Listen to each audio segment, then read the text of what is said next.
Happy Paraphrase Friday. Carissa here as Easy Button Employee Relations.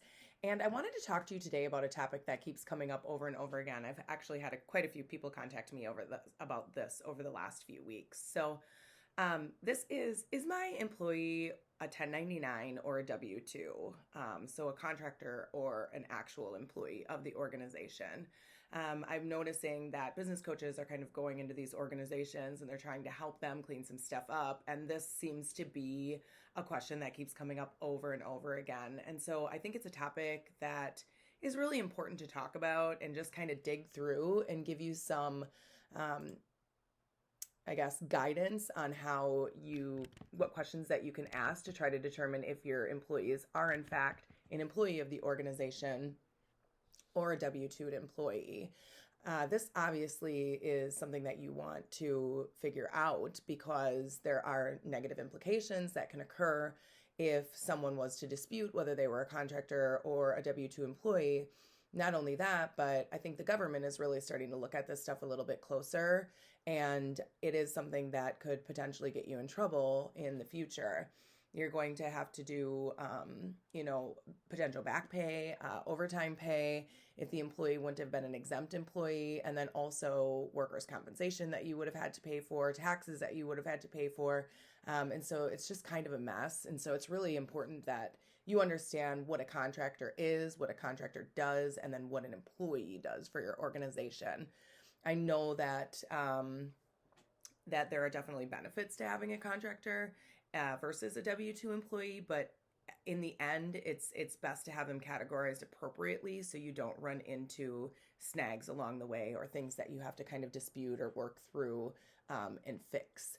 So one of the biggest things I think that you're going to want to look at is the control over their work.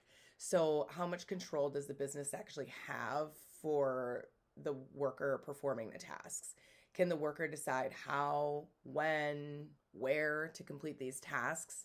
And then does the business provide detailed instruction or training on how the work should be done? So if you're dictating when they need to be there, where they need to be, when things need to be done by, and then you're giving them instructions on exactly how to do it, most likely that is not going to be a contractor and that is going to be an employee. So for instance, I go into organizations and I am a contractor, obviously, and I go into organizations and I look at the whole picture and I say, okay, this is some of the problems that I see, or these are some of the risks that I see. And this is how we're going to fix it, or this is what we need to do to fix it. And here's the timeline that I have for getting that done. I have all the templates. I have all the processes. That is a contractor. That is not an employee. Now, if someone is coming in and they are having to be there at 9:00 every day, or they have to punch in, or they have to be there every day, not necessarily punch in, but just be there every day, and they have deadlines and they have things that are very concrete and very controlled by the employer, then that's an employee. That's not actually a contractor. Another thing that you want to really look at is the financial control. So does this person provide their own tools, their own equipment, their own materials? Do they incur any unreimbursed expenses? Are they paid a fixed fee for the job, or are they paid an hourly or salary? And does the worker have the opportunity for profit or loss? And so obviously an employee that's working for you, unless of course they're in sales, they don't really have an opportunity for profit or loss. They're coming, they're showing up, they're doing their job, they're getting paid. So someone like me, I could potentially find additional work that needs to be done or additional project that needs to be done. And I could I could make more money on it. Or, you could say, you know what, I just don't want you to do that anymore. I'm, gone a different direction, or decided that that's not a priority, and I could potentially lose money on that. So I'm trying to use myself as an example. It's going to be different, obviously, for every type of contractor. But I'm trying to just give you an idea of what these conversations or what these decisions should look like. So independent contractors are in more financial control over their business expenses, where employees are often reimbursed. So that is something to kind of take into consideration. Relationships and benefits is huge. Does the worker receive any benefits? Is there health insurance, retirement plans? Is there paid time off? Do they have to ask for time off?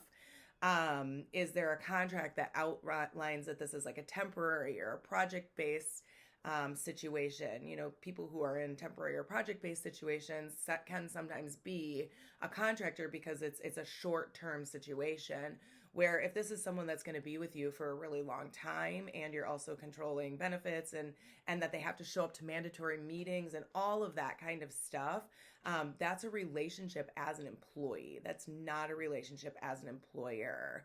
Are there expectations of continuing work indefinitely is really kind of one of the questions that you want to look at. So employees often receive benefits and have ongoing relationships with the company, and independent contractors usually don't receive any benefits, and they kind of work on a project basis most of the time. Now, there are obviously fractional roles that are longer term fractional roles, but that goes back to who's controlling the work, how is the work being controlled, and what are the financial implications on that. One of the other things that you want to look at is the worker allowed to perform similar services for other clients or businesses? So this is a huge determining factor. Does this person that you hired do the same thing for multiple different businesses? That would be a contractor. And so, there's, like I said, a lot of this is splitting hairs, but I think it is pretty obvious once you actually start talking and having the conversation, asking these questions. If the majority of the answers are, wow, we really have a lot of control over this person, then they're employee. Where if it's like, well, no, they can go and do all these other things, they do all these other things, they do exactly what they're doing here for another organization, then that's most likely a contractor. Does the worker have to follow a specific schedule set by the business, or can they kind of set their own hours? Another decision. Employees are told when they have to come and go. Independent contractors usually say, this is when I'm coming, this is when I'm going to be there, this is when you can expect me to be there, or, hey, I'm going to do some work from home this week and I'm not going to come in. They have that control to be able to communicate that with you. Is the work performed a core function of the business, or is it more on the peripheral? And then does the worker perform tasks similar to other employees who are classified as W-2s? So if you have employees that are doing the same work that the contractor is doing, it is most likely an employee. But also, that's one of the huge determining factors, I think, is if you have people doing the same work within your organization, then it's not most likely a contractor, unless it's for like a temporary assignment, or maybe somebody's out on a leave and someone's covering for them. But again, they're most likely doing that for other organizations. So do you see how this is kind of confusing, but at the same time really obvious? So you just need to kind of work through this and have the conversations.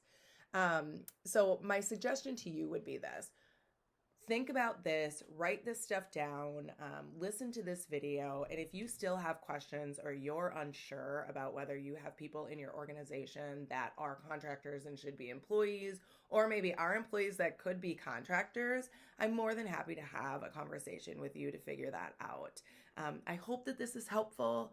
I know that this is really confusing. I'm hoping to create a graphic within the next couple of weeks to kind of help, you navigate through like, if this yes, if this no kind of situation.